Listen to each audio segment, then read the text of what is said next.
Hello and welcome back to the show. As always, I'm your driver Spencer, sitting shotgun is Breck, and this week we're the podcast asking the important questions. Like, is getting caught up in a bank heist not good? Should shifters be smarter like this guy? And is there a grander plan? This is Be Afraid of the Dark.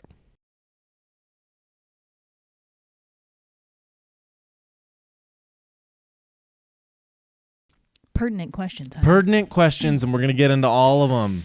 Oh boy. Oh boy, we got one great episode and one episode that I think is fine. Yeah. Like, it's fine. But except for the emotion. Yeah, like it has things that really work. The episode itself is just okay. Yeah. It's doing some different unique things, but we'll get to that. Season 2, episode 12, Nightshifter. I was waiting for this one. I know. Written by Ben Edlund, directed by Philip Segricia.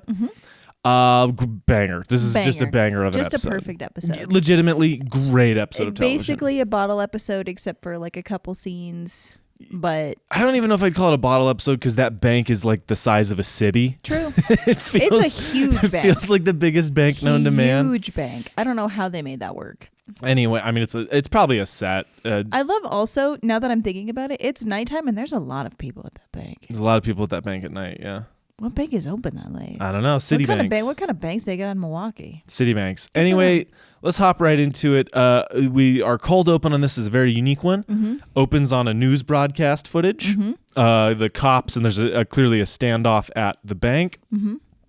And they say there was some shots fired. And then the door opens and the cameras zoom in and there's a guy being pushed out and you hear a voice you know. No. Dean. He's like, back up. And Dean is there telling the cops to back up, and he kind of looks around at all the cameras and he gets all nervous.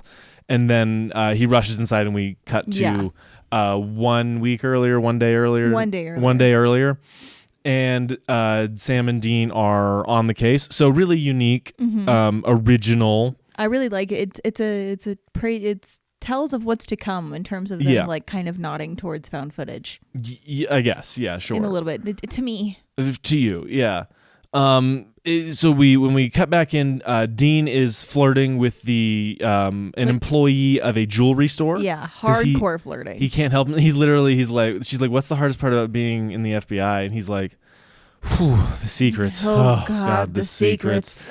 Flirting hard. That man cannot help himself. Is buying it. Oh dude. Yeah, she like after. Sometimes he flirts with women and it doesn't work, but this time she's eating this up. Yeah. So then on the other end of the store, Sam is talking to another employee, the store manager or whatever, and they are. He's actually interrogating about the situation. Doing his job. And Dean, of course, snags the number, and she's like, "In case you want to interview me," and he gets the number. In private, and he's like, But we find out that this jewelry store had a lady who worked here for years. Nice lady, had just basically called them her family. Yeah. And then one day, the security guard finds her stealing a bunch of jewelry, and then she shoots him in the face and then goes home and kills herself, allegedly. Yeah. So they discover her body at the house. Yes, they discover her body at her house, and the jewelry employee that's flirting with Dean is like, well, she dropped a hairdryer in her bathtub and fried herself. Yeah. They're very nonchalant on the craziness of this. Anyway, so they leave and they go, and they're kind of griping about how the cops have handled all of this. Yeah. And there's this great exchange where Sam's like, they're just doing their jobs. And Dean has, and I quote, no, they're doing our jobs, only they don't know it, so they suck at it. Yeah. Love this. Love it. Pretty much exactly what happens anytime they have to go around the police. Yeah. So they're frustrated, but they're going in. How do they come to this guy again? So they find out that there was another robbery. There was another bank, a separate bank robbery. And that one had a guy who, everyone knew him, everyone loved him. And then he came in one day, robbed the place, knocked out the security guard, went home, and then killed himself. So, but he didn't kill the guard this time. He just knocked the guard out. So we get to go visit the guard. Yeah, who you have an affinity for. He really amuses me in this episode. I don't know what it is about him, but he gets me. I get him. Yeah. This is what people hear when I talk, is this guy. Wait. That's a little true, even though you're spitting facts. I like spit back, but people are like, and then I'm like, in the mandroid. And people are like, what? Like, okay, yeah, you got everything right, and then you lost me on the mandroids. Anyway, we get also Sam has fancy hair. Sam has fancy hair. Sam has fancy hair again. Anyway, it's important to note we get a very iconic shot here where they knock on the door, and his name is Ronald Resnick.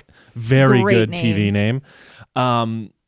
He comes to the door and they're like, FBI, open up, Mr. Resnick. And he's like, badges. And then we get this great shot where they're kind of like, Dean's put out and Sam's just doing it. And they like both put their badges against the glass at the same time. It's so great. A classic Winchesters in unison moment. I loved it. Really good. And then he lets them inside. And he's like, and they're like, we read your thing. Like, we're really intrigued. And they didn't, obviously. Like, they just know that he like saw he was there. But he's like, you read it? You did? Yeah. Okay. He's just excited. And he lets them inside, and then he has this literal wall of crazy. I literally wrote, he has a wall of crazy just like them, because every time they're in a hotel or a motel room, they have a wall of crazy. We both wrote wall of crazy. And he like knows it wasn't like his friend. Yeah, he's like, he describes it kind of very like Invasion of the Body Snatchers-esque, where he's like, it was this face, but too perfect. It was him, but it wasn't him, you know? Yeah, like, he's like, I knew Juan. Like, I knew him. Like, we were friends. Like, sometimes when I was like working the night shift, he would come by after work and like play cards with me or something. Yeah, so he knows it wasn't him, and they're like, well, what do you think it was? And he holds up a Cybermen from Doctor Who. Yeah. And he's like, it was a mandroid. They're like, you know, they can, but and Dean was like, but I got like Terminator, like T2. Yeah, and he's like, yeah, but the ones that can change, if you like Terminator 2. Dean, secret nerd, not even a secret. But they keep saying mandroid. They say mandroid a lot of times. It's really funny. And they're like, well, what evidence do you have of this? And he pulls up, he had copied onto, I should add, old technology, literal security tapes. Amen.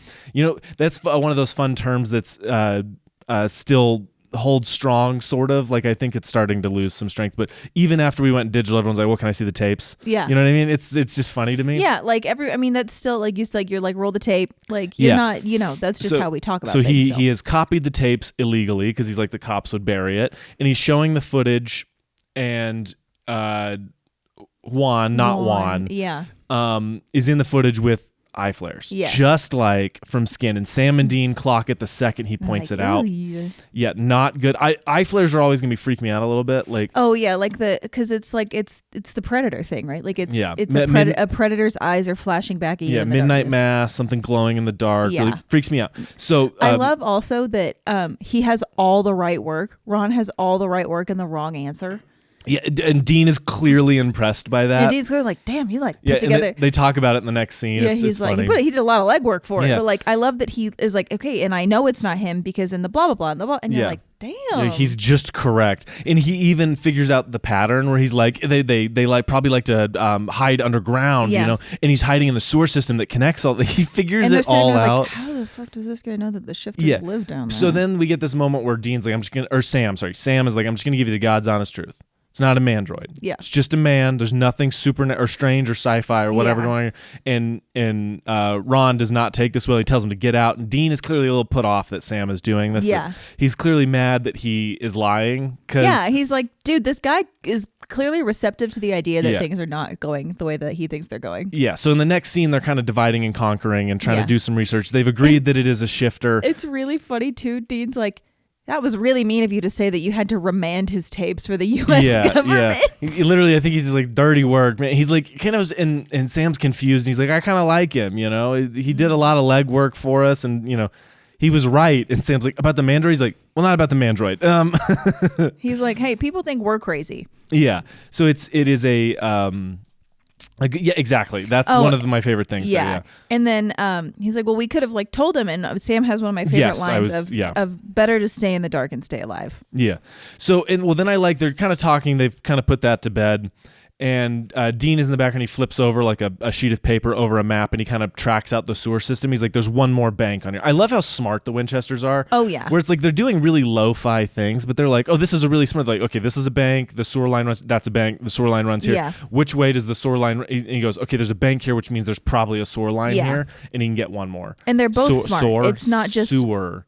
Super hard to say. I know. No, and they're both smart. Like, I think we like kind of tend to be like Sam's the smart one and Dean's the goofy one, but like they're both incredibly it's like I would they're both street smart, and then Dean is like a really resourceful kind of smart, and Sam is a really like intellectual kind of smart. And Dean still has some like even don't get me wrong, that's not that's not a negative in any way. No, not at intellectual all. smart people drive me crazy a lot of the time because they don't know nothing about nothing. Yeah. Like Sam is very lucky to be both street and book smart. Yeah, like Sam has the street smart. They both have the street smarts, but then when it comes to like resourcefulness, Dean typically takes the cake on that. Yeah.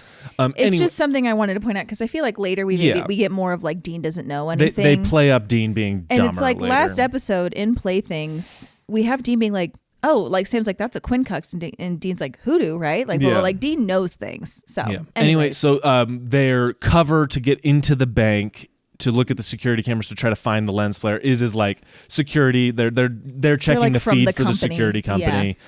So they're in the room. The security guard older security guard lets them go sit in the room. And so they're just watching. He says okie dokie. Yeah, he goes okie dokie. Let me know if you need anything. And Dean's, I like him. He says okie dokie. Very funny. They sit down. They're watching footage. Dean pervs out a little bit. Yeah. Again, early Supernatural is unfortunately a little sexist. He's had a couple episodes of I'm like. Is he pervier than usual? Like he had a couple episodes where he was too depressed to be a perv, and now he's like. Yeah, I think he's like, again, he's compensating for so much right now. He's just trying to look for anything, and that's not healthy and not good. And you're like, and they definitely tone that way down later. Oh yeah, of course. It is just an early Supernatural. They're really trying to parallel him and the dichotomy of him and Sam. And yeah, Sam's they're really way. like as they always describe. They're like he's the Han Solo and Sam is the Luke Skywalker. Yeah. Anyway, they find him, and it's the bank manager, and so they're about to act when Ronald Resnick shows up, locks the bank up, walks in with an assault rifle, and holds the bank up, and he goes, "This is not a bank robbery." It's so funny. This is not a robbery. Yeah. Like, and so then everyone freaks out, and he gets everyone on the ground, and Sam and Dean are like, "Great." And so then they start rolling out. And Dean's like, let me do the talking. I don't think they don't have guns, most importantly. Yes, they don't have guns because they are undercover at a bank and Sam wouldn't let him bring them. And so they roll in and Dean's like, let me do the talking. I don't think he likes you very much. They get in, they walk up. Ronald recognizes them. Like, they're trying to talk him down. And he looks at Sam and goes, I don't like you. And Dean in true Dean fashion goes, I told you. Because Sam's like trying to talk. Sam goes, we're not working for the Mandroid. Like Sam's like, are you stupid? And Ronald's like, I don't want to talk to you. I don't like you. And Dean's like. And Dean keeps going, I believe you. I believe you. And then he's like, come here. And he has him come over. And he's like, you have the gun. You're the boss here. But he finds Dean's knife in his boot. And he has a line that I really like, and it's he goes, I'm not just gonna walk in here naked. Like, he is naked. Like he's like so funny. Because Ronald has like one of the other people like he's holding hostage, like strip Dean down, like pat him. It's really like I love it. I love a good bank robberies and heists. It's part of the fabric of our country. It's great. Watch The Town. Yeah. And Hell or High Water. So anyway, we get this great moment where, this great little scene is over, and Dean convinces him. He's like, "Take me with you. We have to find him quick before he has time to change." Yeah. Ronald eventually concedes to this. They put everyone, including Sam, in the vault. Sam pissed as hell. That shot of Sam in there, like, are you kidding me? The thing that I love is that Sam is frustrated, and then the lady, we find out her name is Sherry. Yeah. We find out her name is Sherry later. She's one of the tellers at the bank, and she's like, "Who is that?" And Sam's like, "He's my brother," and she's like, "He's so brave." And then they rack focus to Sam, and he literally Sam's like, are you I love that that's the thing that tips him over the edge. Is that he's like, great. I'm stuck in here, and there's also people trying to hit on Dean. Yeah, and later there's a moment where she continues to ask about him. He's sitting here, and he's like, "This is like," he's like, "I'm already getting yelled at. Yeah. I'm in this stupid costume," and like, well, he's so Ron and Dean slip around. They're looking for him. They go into the bank manager's office, and Ronald slips, falls onto a pile of goo in what is maybe our gooeyest episode. Oh, so of the season so far. Maybe the show so far. Like that's fair. It doesn't have the scene where he's ripping the skin off of himself and like the teeth. That's still the scene that's the grossest thus far in the series. Agreed. But this episode is a lot of like wet, chunky goo. Oh yeah. It also is just funny that it's like a whoa, like it's like he slips on a banana peel and then it's just like goo. Very funny. So that happens. Dean finally convinces him. He's like, it's not. Ronald's like, why does the skin look so real? He's like, it's not a mandroid. It's a shifter. And then so he starts talking about him. He finds a silver letter opener on the desk, holds it up, and essentially is like, okay, you know, where this bothered me because they hunt werewolves, but like, you know, where the werewolf, like the old werewolf stories. Old werewolf stories about silver is like, that's probably came from these guys. And it's like, well, no, but there's werewolves who also have to be killed with silver. Which, you know, they have mentioned already. Yes. It's weird. That's one of those things that like slip through the cracks. I think we get a werewolf episode shortly here, actually. So they needed some kind of lore thing. Anyway, that doesn't bother me that much, but. Also, Dean looks fine as hell in this episode. Dean looks fine as hell in this episode. So does Sam. They both look really good. I think I made 2 separate notes. I'm like, damn, you look fine as hell in this episode. Okay, so then we cut outside, and there's a cop walking by, and he seems like he's just on a night stroll, and he kind of eyes the bank, stops, looks, and then looks at everyone and goes, back up, because he realizes the bank's locked up. The cops already know about this. Someone has called them. They rush back. There's a bunch of people and a negotiator. You described him as. I said he was a David Duchovny knockoff. Yeah, he's a David Duchovny. Looks like a David Duchovny knockoff. Yeah. So that happens, and he's like, "Okay, cut the power." So all the power gets cut. Ron is freaking out, and Dean's like, "Well, the cops are outside. This is their way of saying hi," which I think is a fun, cool line. Yeah. And so I wrote that this is like being caught between a rock and a hard place. The episode where it's like, okay, so they're stuck inside. Ron is messed up because they could have just followed the bank teller, taken him out discreetly, and finished the hunt. But now they're stuck in a bank. The cops are outside. Dean is wanted by the police. Yeah. And now there's a big high-profile thing happening where if they leave, they'll never find this shifter again. He'll just go in the wind. And if they stay, they'll have to deal with the cops. Yeah. You know what I mean? So it's a big, tough situation they're in. And then they let Sam out because they need his help. And of course, that girl is gushing to him again. Yeah, Dean opens the vault, and she's like, "What's going on?" And he has a gun, and she gets super disappointed. She's like, "They're in on it, right?" Yeah. Which is kind of the tension of the episode. Sam comes out, they get him up to speed, and he's still really pissed at Ron. He's so mad. He's pissed at Ron. He's pissed about the situation. Look, justifiably pissed about the situation. But come on, Ron's a fun guy. Ron's a fun guy. And then Dean looks over and he's like, "Ron, out of the light." Yeah, which is an important setup. So Ron kind of backs out. Ron's bad at this. They keep arguing. Because also Ron is like answering the phone. Which is what I was going to say. Yeah, so they're arguing. Ron answers the phone.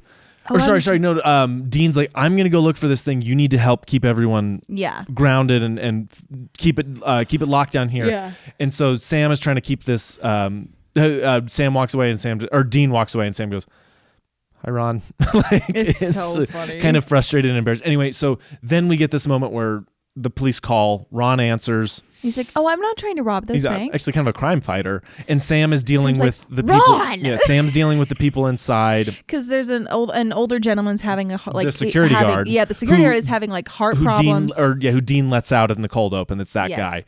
I love Dog Day Afternoon. Yeah, and so then he's like, "You have to stay in here. I'm sorry." Sam grabs the thing from Ron and hangs up. He's like, "The less the police know, the better." They realize this guy's having a heart attack. And Dean goes and he's walking around and he pokes the ceiling. And what I think is a really good scare in a really good moment where he pokes the ceiling because he realizes one of the ceiling plates is off and a body falls through. And it's so the creepy. guy in the vault who's being like, "You need to get this guy help and get him out of here." I think that's a great moment, and it shows how smart this shifter is. And I think it's really cool. He's a lot smarter than the last one. The last one, as we established, was an incel. He's like, this one's like, "No, buddy, I'm a bank robber first, shifter second." But the difference here with this one is he doesn't have to keep his victims alive. Yes. They've kind of dropped that piece of the lore in lieu of doing a really cool couple of things this episode, which I'm totally on board for. So security guard's having a heart attack. Sam comes back, or Dean comes back knowing who it is because he recognizes the guy from the vault. So I think that's a great reveal and a great moment where the body falls through. Yeah. Really cool. He sends Sam off. He's like, essentially Sam's like, "Oh, let's get him out of here." And he's like, "I'll take him." And Sam goes, "No, it's all right. I got it. And so Sam takes the security guard out to try to get him some more fresh air. And Dean walks. He's like, "Hey, can I talk to you for a minute?" And he walks up and he starts this exchange. And then Dean gets his shit rocked. And again. Yeah, Dean gets beat up a bunch in this episode. In last episode, like he's been getting his shit rocked all season. And so he gets worked this episode. The guy knocks him out, takes the blade, runs off, escapes. Yeah. Into the bank. He can't get out of the bank, at least that they know of, because they're surrounded by the cops. So then they're having this big chaotic moment, and Ron's like looking at him, and he disappears, and then Ron's in the light, and bang, Ron gets sniped from the back, and he's in this big dramatic moment where he falls. It's super sad because I do like, again, Ron did all the right work. Ron did all the. He just was an idiot. He could have been such a good hunter. He was so fun. He was too dumb. He could have been an Ash. He could have been an Ash. He could have been a good researcher. I do agree with that. So And then we find out that the shifter has slipped his skin yet again. Well, okay, so we find out that, but that's because they're walking around, they're like ducking and dodging, and I was mixing up two needle drops. They're walking around, Sam gets a silver blade himself, and he goes off looking for the guy. Also crazy that these people have real silver letter openers. Yeah, insane. And two of them. Of course, in a bank, like these are people. I'm like, they need a way for them to have silver. It's fine. So funny. So anyway, Sam goes off to look. Dean is talking to Ron. He's like, "You did real good legwork on this. Like, I'm sorry this happened." And genuinely, he likes him. Yeah. And it's a sad little moment. Sam finds more skin in a stairwell, which means the shifter has changed. They have no idea who it is. And he's much faster than the last one. Yeah. So this, like, I love too that it's like they established that the shifter can be like they're not all like, let's say to put, yeah. And like we hear, what's also interesting is like our last shifter, we heard a lot more from him. Yeah. Like him. What's the gender thing going on with shifters? Like, what are they? Anyways, I don't think the show's interrogating that in any way. No, but I want to. But this shifter we really don't hear anything from. No, which I kind of didn't realize until I was thinking about it. I was like, the shifter doesn't really talk to anybody about what they want, other than in the moments where he's like undercover. No, that's the thing is they Dean points out he's mostly human. Yeah. So he has human wants, which means he's robbing banks. Yeah, he's robbing banks. He wants money. But anyway, so then we have this little moment where Dean is talking to the hostages. He's putting him back in the room. Yeah. And because they all think there's a moment where they all run. They all think, oh, we can get out now because. And he's like, can you get back in because the fucking vault? Ron gets killed. Yeah. So they puts him back, and Dean has this little moment with Sherry where she's like, what do you want? And he's like, you wouldn't believe me if I told you, but I promise everything's gonna be okay. And she's like, yeah. And he's like, you're just a villain. You're a bad guy or whatever. And he's like, my name's Dean. What's yours? Yeah. They have this nice little moment. And you think, oh, that's sweet. There's like something here that's cool. And then there's a twist later. Yeah. Anyway, so then Dean gets a call. Mm-hmm. And it's important to note that Sam took a call too. So the negotiator outside is like thinking this is weird. He's like, you need to send a paramedic in here. Mm-hmm. He's having a heart attack. And the guy's like, well, no, just like, we're going to help you, sir. And he's like, just send somebody. And he hangs up. Anyway, they get a call from him, and I'll let you talk about this. So this guy pops up outside. So we've got David Duchovny knockoff in the SWAT truck. Like, okay, and we're going to do this. And then this it's also a fun misdirect because the first guy that walks in is like this nerdy looking guy with glasses, yes. and then this really cool suave guy, I don't know the name of this actor, walks in, and it's Special Agent Henriksen. Yep. This is his first appearance. He is another one of our human like villains that kind of appears a couple times in the show, which is really fun. And I always like him because he always seems to like have personal beef with them. But he shows up and starts talking about Sam and Dean like how Dr. Loomis talks about Michael Myers, where he's like, they're pure evil. Yeah, he really does. It must be destroyed. Yeah. We just watched Halloween 4 last night. But it's so he shows up and he knows they're Sam and Dean. Yeah. Well, he has this kind of great exchange with Dean. He's like, hey, Dean. Oh, I know all about you. So why don't you come out? You and Sam. Yeah, I know about him. And he goes, and yes, I know about Sam too. Bonnie to your Clyde. Really good line. Really funny. Really cool line. So he very clearly knows, and it's Dean's like, oh, yeah, and shit. he gives him an ultimatum. He goes, you have 5 minutes. And by the way, he's like, you have an hour. You have an hour, right? And then he hangs up, and when he talks to him, when he talks to the SWAT guy, he's like, I need your SWAT ready to go in 5 minutes. And he's like, you told him an hour. And he's like, you don't know these two. They're resourceful. They're smart. They're dangerous. And he also is like talking to Dean about it. He's like, no, I know all about your dad. Marine, legit paramilitary type survivalist stuff. Timmy McVeigh. I just can't figure out what kind of crazy he was. And Dean has this. I love the way Jensen does anger while smiling, where he's like, you have no right talking about my dad like that. Yeah. Like, and the FBI is just being real intense here. And the best is, again, Dr. Loomis talking about Michael, where he's like, you're being where the David Duchovny is like, he's not David Duchovny, sorry. Mm-hmm. Is like, what, you're acting crazy. Like, why are you doing this? And then Henriksen goes, crazy's in there, and I just hung up on it. Yeah, great line. Awesome. That guy's in his own show. That guy is in his He's having the time of his life. He's great. I love this character. I'm excited. He has a great couple episodes coming up. So I do not remember this guy hardly at all. His name is Charles Malik Whitefield. Well, shout out to Charles. It's Whitfield. Sorry. Shout out to Charles Malik Whitfield. He's great. He's great. So we have that. And then they go and they find Sherry in a closet in her undergarments. Like her throat looks Her slit. throat is slit. Yeah. She's dead. And they're like, well, we know who it is now, so we have to take care of this and we have to figure out what we're going to do about the cops. Yeah. They go and they pull Sherry out and they walk her into the room. They're like, we need your help with something. And she's like, no, I'd rather stay here with the others, kind of misdirecting us to believe that this is the shifter. And they take her, they get in the room. She sees herself dead on the floor. She screams and faints. And I just love this moment. It killed me, where Sam and Dean are just like, what? Huh? And then like they don't say anything. And Dean just goes and like crouches over Sherry. And he's just kind of sitting here and just like, All right. and he lifts it and goes straight, and so Sam stops funny. him. He's like, wait, it's so he's like, funny. why would it play dead now? That's not helping it survive. And so they keep looking, and then they hear the cops bust in. And then Sherry's body with the slit throat. opens its eyes. Such a cool idea for the shifter to like So change into her cool. and then slit its throat so it seems dead to lure them into a trap. So cool. Dean gets in a fight with it, in a pretty good fight. He's getting his shit rocked a little bit. Sam goes off to try to deal with the cops and slow him down so they can kill it. Dean gets in a skirmish and he rips all of the skin off of the arm. So gross. So gross. Love it. And then Dean, I love too the concept of like if it's a newer body on the shifter, you can. formed. It's a little easier to like rip the Yeah. skin off and everything. So then the SWAT guys stop someone. We don't quite see who it is, but we assume it's Sam. Yeah. And then we cut to Dean, and Dean gets his kill. Yeah.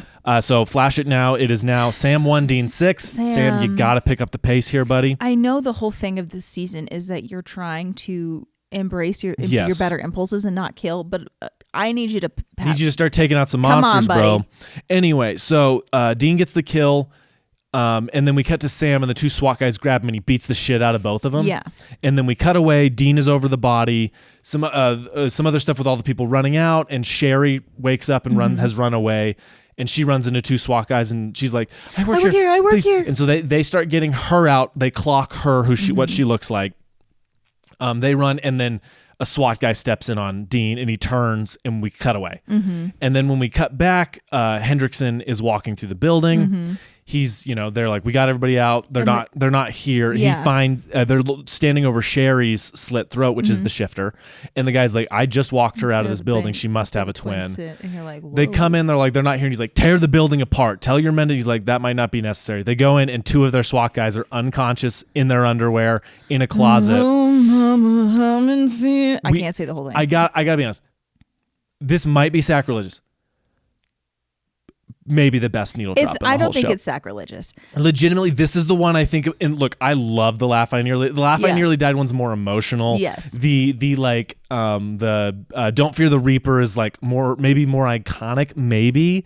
But I would disagree. I think this is maybe when people talk about needle drops from this show, they talk about this Renegade by Styx playing over them running away. Like, is it on the nose? I don't give a shit.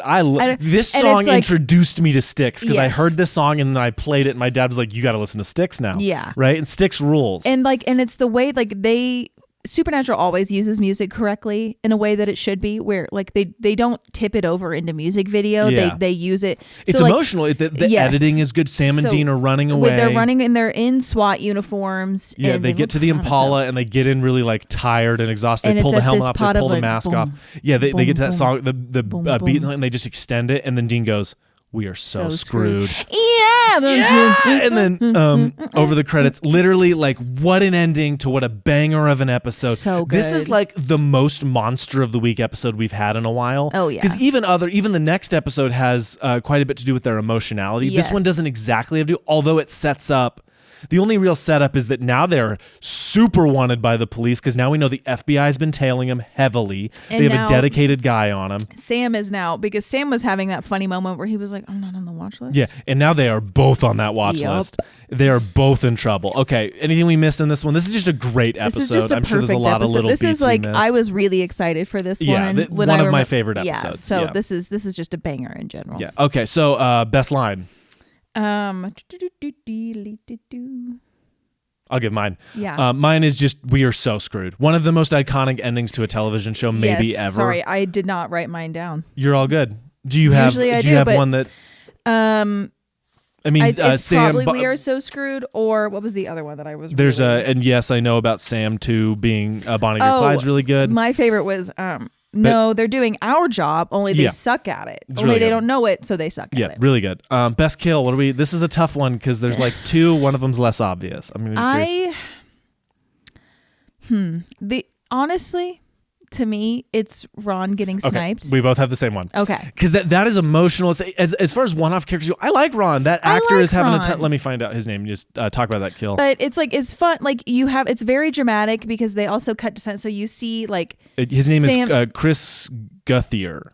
Shout out to Chris. Whatever. Anyway, he's having the time of his life. And he pops up in other shows a lot. Like he's kind of one of those guys that just shows up. He was great. Like I loved like Dean or Sam silently being like, "Get down, Ron!" Like it's a good one. It's a good one. Okay. And I think it's better than the shifter one. Is fine, but we had a stab get nominated this season already. Yeah, the build up to the kill is more important. The fight's fun, but the stunt isn't as cool as the last Shifter episode. Anyway, so banger of an episode, one of the best of the season, one of my favorite of the show. Yeah. Moving on to season 2, episode 13, Houses of the Unholy, written by Sarah Gamble. Houses of the Holy. Thank you. Houses of the Holy. Because it's named after a Zeppelin song. Written by Sarah Gamble, directed by Kim Manners. You would think this would be way more of a plot episode, and really it's just introducing like a theme about them. Yeah. But anyway, this one starts with a woman smoking cigs and watching TV church in her like crappy apartment her or sad whatever. apartment, yeah. She is falling asleep. She turns it off. The house starts rattling. The TV comes on. This is a really good like opening scare because the TV, like the way they show the TV in the church, like the preaching, and it builds becomes and builds very and builds. ominous, and it's like the Lord is here to talk to you. Yeah, and then anyway, a beam of light erupts, and there's a vague figure in the middle of the beam, and she just looks at it, and she kind of like becomes like this serene calm about her. Supernatural logo. We cut away. We don't know what's going on. Yeah. We cut to her in a psych ward reading the Bible. Yes. And Sam walks in. Looking very different. Yeah, and Sam walks in dressed as an orderly in like the white jumpsuit or whatever. And he's talking to her. And Sam looks really hot in scrubs. He looks really hot. Looks so hot. And we find out that she stabbed a man to death that she didn't know. An angel. And so Sam's like, angel told you to stab and a she's man like, it was God's will. Yeah. And then he's like, and then you went to the police and turned yourself in. And she thinks like she's talking like she smote that man for God. Yeah, like, and she's totally calm and fine about it. She's like, it was God's will. He was a bad man. And she's like, how? And he's like, I didn't ask. And she's like, I didn't. He just told me that the man was guilty down to his foundation. There's this scary calm about her, like almost like she has a spell on her or something. And so they don't know what's going on. And she specifically says this man was guilty down to his foundations. Down to his foundations, yes. Very important line. We get that. Don't quite know what's going on. Mm-hmm. She's claiming it's an angel. And at this point, there's been no real mention of angels being real. Yeah, we have demons, but we don't have angels. Yeah, so then we cut to the motel room. And before we see the motel room proper, we see Dean vibrating on a bed listening to music on these old headphones. Yeah.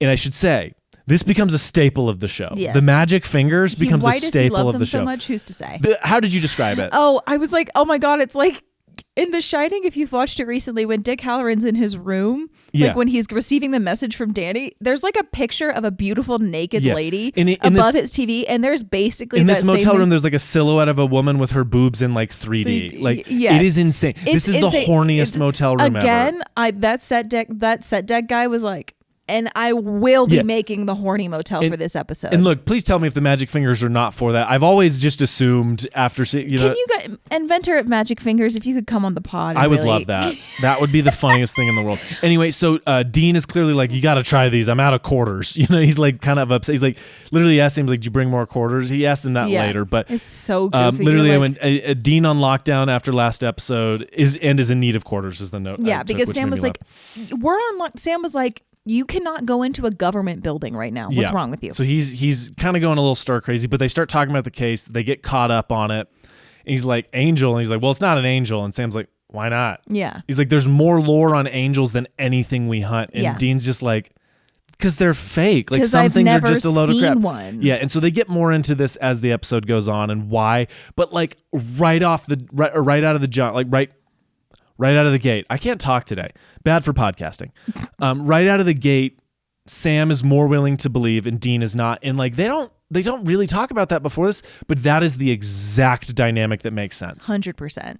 And stuff later with how they handle their belief systems, and we won't talk about it too much, but like really this is like the starting point for that. Yeah. And this episode handles it. That is the part of the episode that works the best, more than the hunt, more than like the filmmaking of this episode. This is very much like a filler episode that happens to have the beginning of the more religious side of Supernatural. Yes. And in terms of like religious commentary, this isn't as good as Faith, but it's more personal, and it works for them anyway.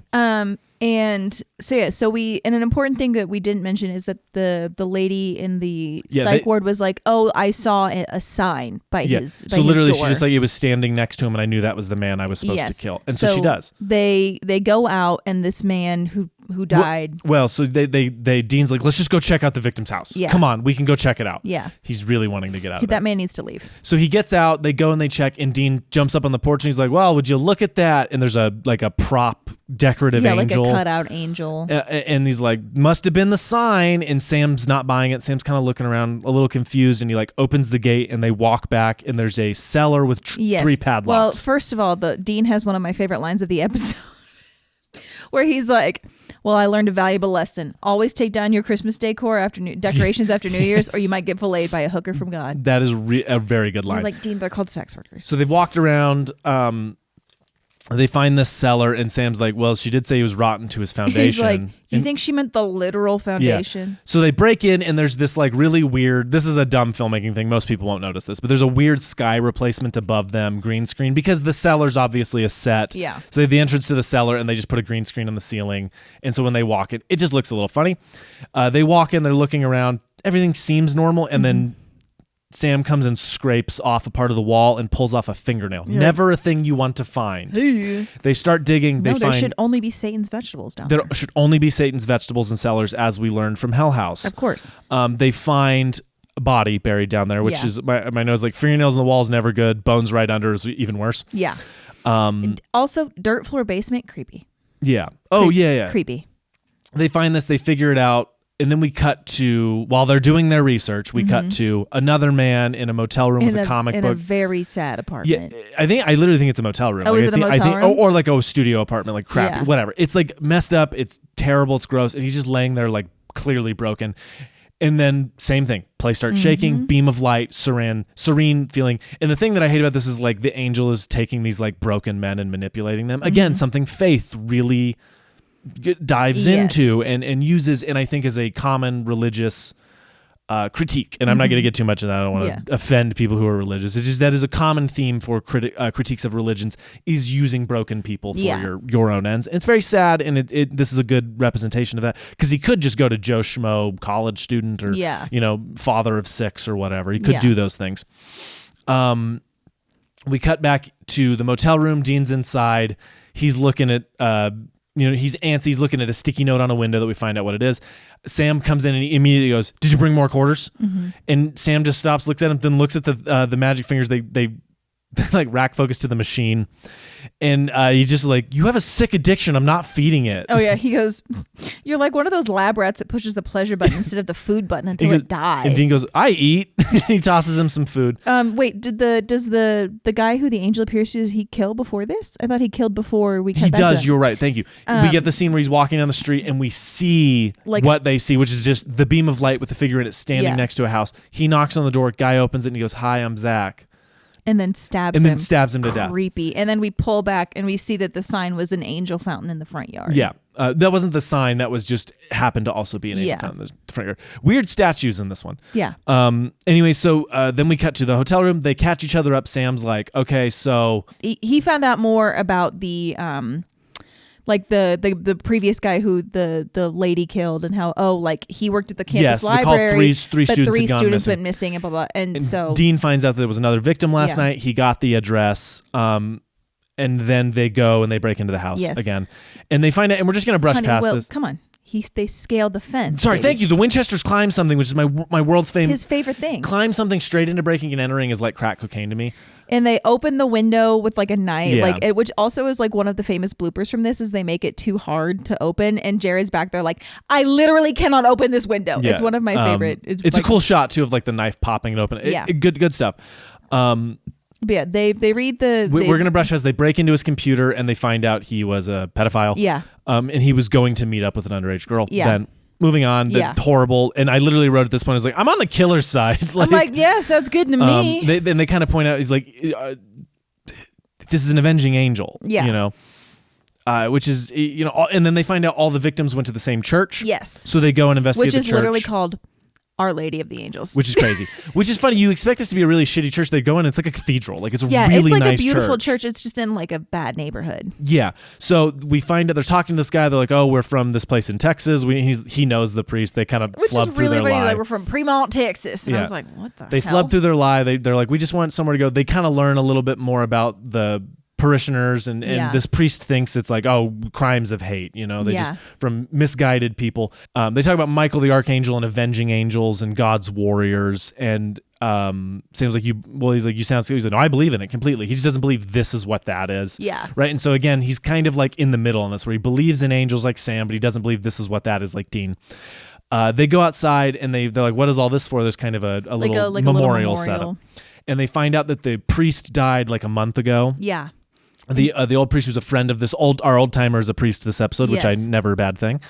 And he was mugged on the front steps. He was gunned down in like a drive-by shooting. Like it was like for his car keys. Yeah. Like, and it's a very sad little thing. And then the priest very specifically mentions he died right here on these front steps. I didn't even have time to administer his last rites. Which is very important. So he's not. So then Sam's like, or Dean's like, well, you know, he's buried in the plot right here. Yeah, he's interred in the church. So then he's like, well, it's like that's vengeful spirit material right there. You know, didn't get his last rites, gunned down in a violent death by the people he was trying to help. And they have this important conversation about like he's like, because the priest is like, I've been praying every day for something to change, like for something to get better around here. And so they just start talking about praying, and Dean's like, praying? Like, what? And Sam goes, I do pray every day. I have for a long time. And Dean just kind of like really, he's almost hurt by this fact. Like he feels a little offended, which we find out later why, and I get it. Anyway, but he's just like, okay. Suffered more than Jesus. Okay. Sam really has.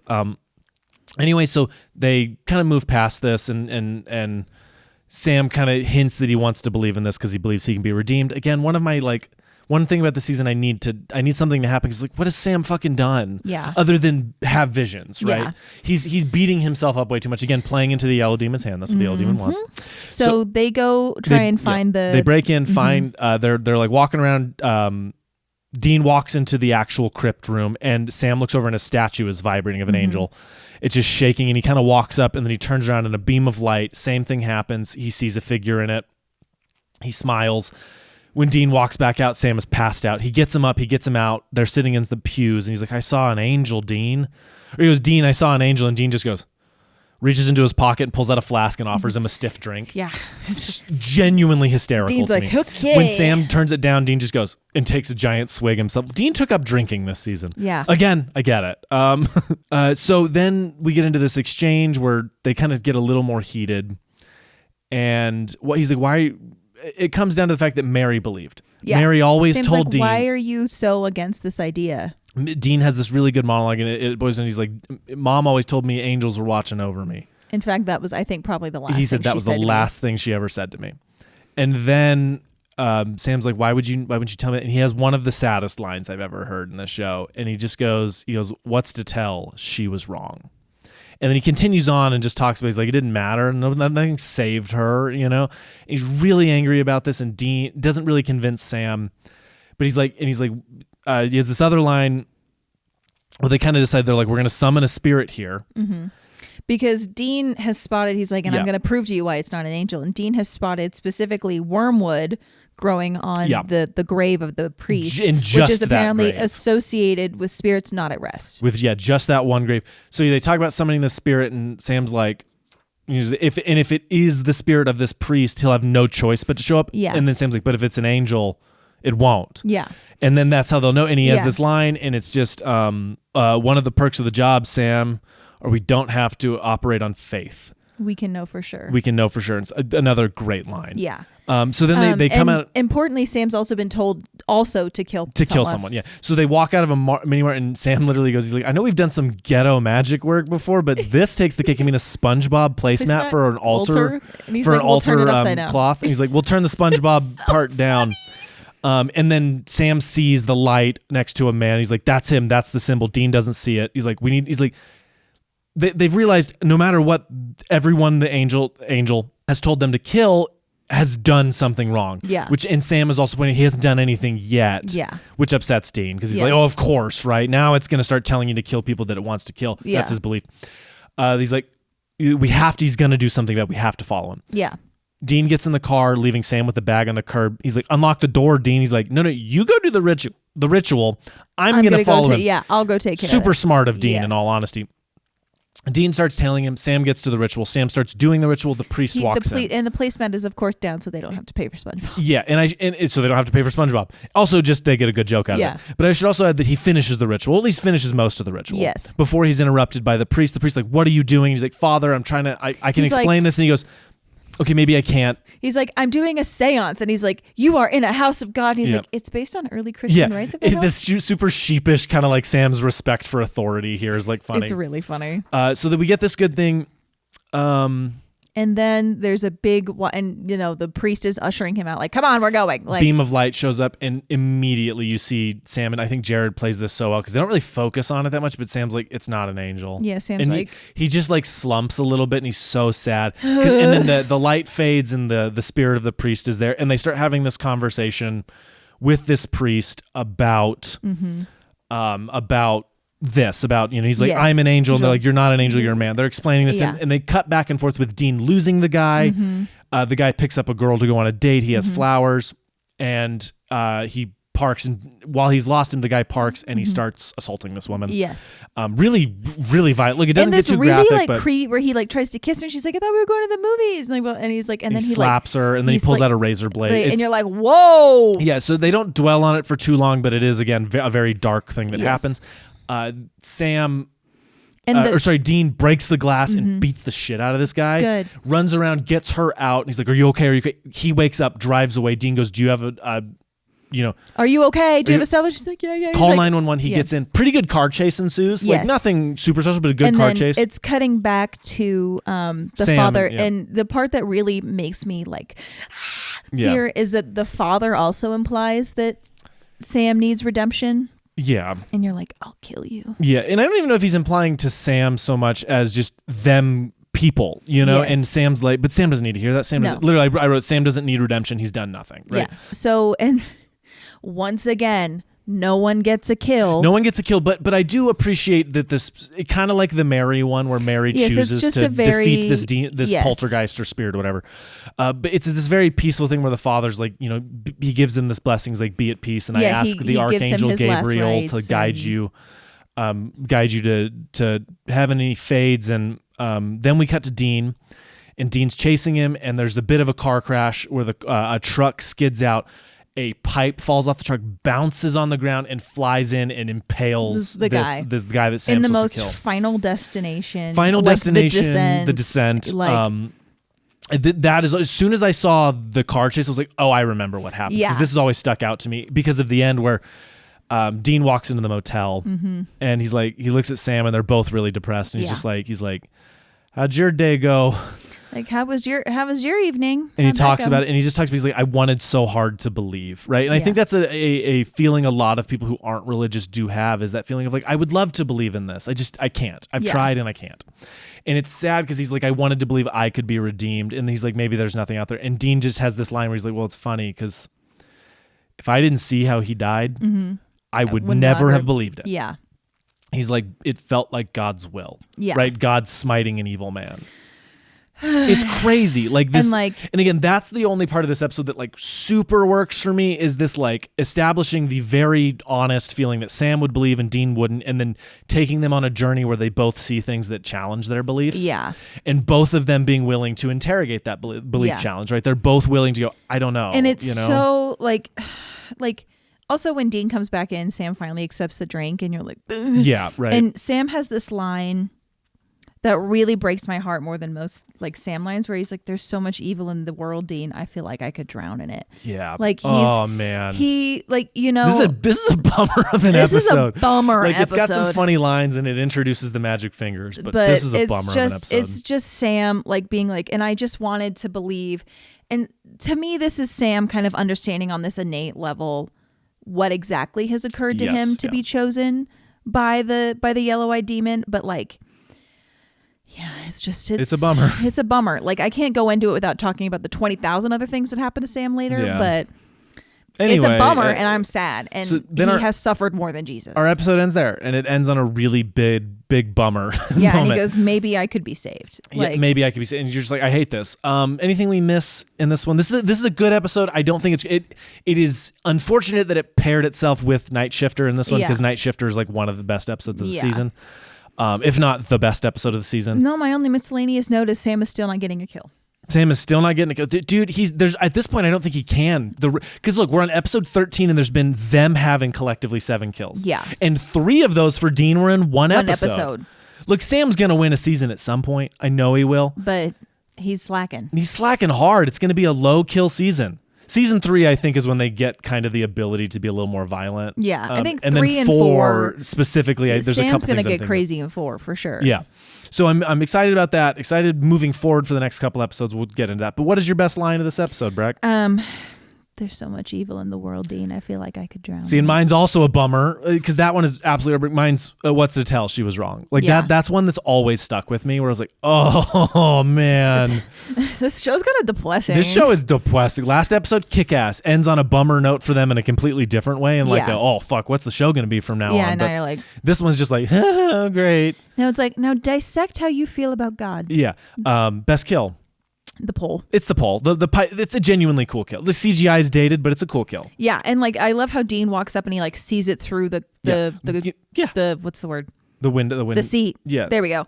Like he sees, like he's walking up and he sees through the window, like it going through the back of the seat. One of the most iconic supernatural kills, I think. Like, yeah, it's great. It's great. And again, the Descent. I love the Descent. Yeah. I love Final Destination. So I'm excited for what's to come. Oh yeah. And so you have 1 week to watch 2 episodes of television. And those episodes are Season 2, Episode 14, Born Under a Bad Sign. No memory of that. Wait, maybe I do. Think I remember some of it. Wait. Yes, I do. And then Season 2, Episode 15, Tall Tales, which has a 9.1 on Letterboxd. So that one may be a banger. On Letterboxd? On IMDb. I was going to be like, in the time that I spent not on Letterboxd in 12 hours, they updated TV. They just put Supernatural in. It's just that one. Anyway, no, it's so you have. Okay, wait. I think I do know both of these episodes. And apparently 2 really good episodes. I'm very excited about these ones. I think I remember one of them, but you have a week to watch that. And very in between exciting. now and then, you know what you have to do.